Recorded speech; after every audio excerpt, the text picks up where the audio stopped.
আসসালামু আলাইকুম। কেমন আছেন সবাই? আশা করি আল্লাহর রহমতে ভালো আছেন সবাই। গরম তেলে পেঁয়াজগুলো দিয়ে ভেজে নেব।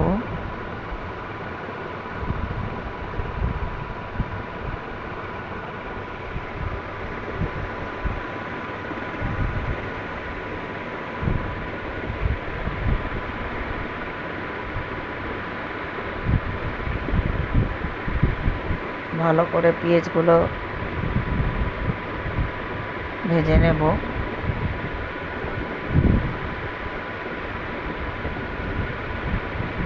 পেঁয়াজটি হালকা বেরেস্তা হয়ে আসছে।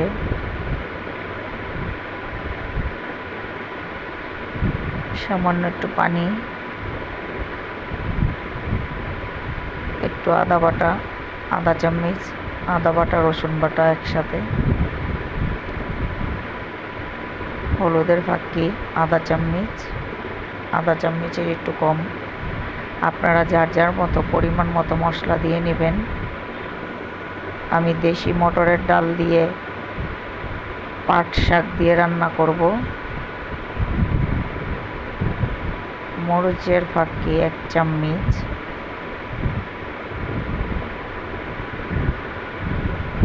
লবণ 1.5 চামচ,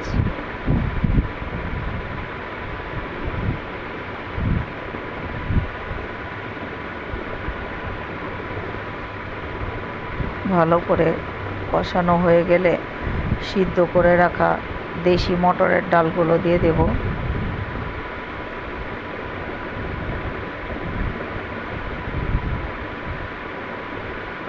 একসাথে পাট শাকও দিয়ে দেব।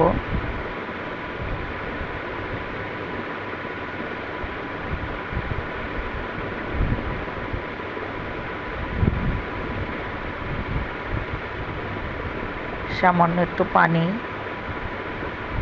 পেঁয়াজ বেশি নেওয়ার কারণে পাতিলের নিচে পোড়া লেগে যায়।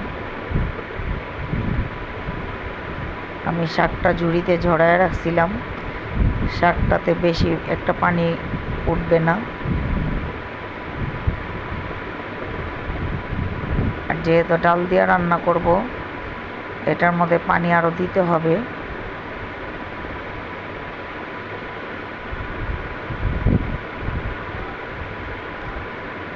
এডিট করার টাইমে আমি আমার মেয়েরে দিয়ে এগুলো এডিট করাই। এটার মধ্যে এখন কলমি শাকটাও নিয়ে নিছে, শুটকি দিয়ে রান্না করছিলাম।